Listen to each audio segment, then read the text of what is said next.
So welcome back to Yoni Goddess lesson number 1. Commit to you. So don't ever give up. Don't ever give in. Don't ever stop trying. Don't ever sell out. And if you find yourself succumbing to one of the above for a brief moment, pick yourself up, brush yourself off, whisper a prayer, and start where you let off. But never, ever, ever, ever give up.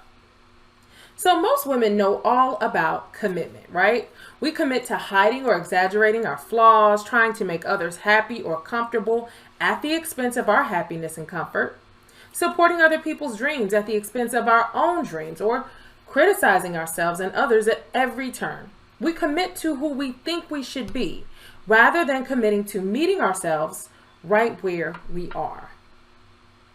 So our first Yoni Goddess lesson is commit to you. It's designed to close the gap between self-rejection and true acceptance, thinking and being, wishing and becoming. So this commitment to self shows us that there is no hidden treasure or savior outside of ourselves. We are the treasure we've been searching for. Or better said, you are the one you've been looking for. We are the ones we have been waiting for. So the keystone of committing to yourself is very, very simple. Learn to love all of who you are, flaws and all. I'm going to let that sit in and say it again. The keystone of committing to yourself is very, very simple. Learn to love all of who you are, flaws and all. Doing this, however, can be a very difficult thing. You commit to yourself to the same extent that you're willing to release the past and any ideas that you are holding that you should be different than you are at this moment.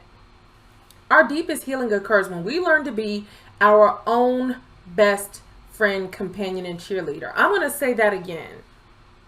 Our deepest healing occurs when we learn to be our own best friend, companion, and cheerleader. Yoni Goddess lesson number 2. Align with life. So I love to see a young girl go out and grab the world by the lapels. Life's a bitch, you've got to go out and kick ass. And that is Maya Angelou. So the truth is simple. Life is perfectly imperfect, unpredictable, and unexplainable. So a Yoni Goddess does not try to control life or even understand it, right? Our job is to consciously choose what we're aligning with and then let go. Dance in joy, gratitude for every moment of existence. As a Yoni Goddess, we're all a work in progress, right? So while I'm not always able to have faith when things are difficult, when I do, my life flows with grace and joy and ease. And I've learned that when I am in struggle, being kind and gentle to myself as I practice letting go creates more space for surrender from fierce judgment. So change is natural. I'm going to say that again. Change is natural. And as we honor the flows of life, birth and death, coming together and splitting apart and look for the beauty in both the flourishing blight flower and in the fading browning bloom, we find balance and acceptance. Remember, you cannot control life. It's going to unfold in unexpected ways, right? But as a Yoni Goddess, you know that while life doesn't always go the way you would like it to go, your power comes not from how strongly you can resist what you don't like, but in how calmly and serenely you align yourself with life's challenges. And a big part of this is learning to balance intent and surrender, right? So this means knowing when to take action for something you believe in or want, and knowing when to let go and just trust the flow. Yoni Goddess lesson number 3. Purify your vessel. So the thing that is really hard and really amazing is giving up on being perfect and beginning the work of becoming yourself. In becoming a Yoni Goddess, our first 2 lessons focused on committing to ourselves and aligning with life. For these 2 things to work effectively, we must purify what I call our vessel. The vessel is defined as a sacred container or of awareness that holds all of you, right? So your mind, energy, and emotions, and physical body are all part of the vehicle for the spirit, or the invisible essence that is your core. Your vessel houses your spirit, and your spirit cannot express fully if your vessel is burdened by things that don't serve you. Yoni Goddess lesson number 4. Ground your being and free your past. So, no one can make you feel inferior without your consent. We humans are energetic beings first, and physical beings second. And as modern humans, one of the places we're most out of balance energetically is around our lack of proper grounding. So when we're grounding into something solid, our energy runs smoothly, right? So when we're ungrounded, we experience surges and crashes of energy, burnout, and dramatic explosions. So how do we get grounded? The Yoni Goddess path takes awareness and merges it with action to create inner change, right?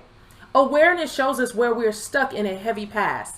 So transformation brings us into the lightness of a consciously chosen present. So what are some of the traumas of our lineage that we might be carrying? Another question you could ask yourself is, what did your grandparents or great-grandparents experience that you might still carry forward in your energy body? So you don't have to carry any trauma or abuse or struggle forward. Acknowledge it and bring it into the light of the present, right? We release past ancestral trauma by naming the challenges and calling on the strengths. So your people survived to create you. You are proof that your ancestors were resourceful, creative, and determined. You are proof of love passed down heart to heart through generations. You are an energetic being, and just like electricity, your energy runs best when you are grounded to the earth.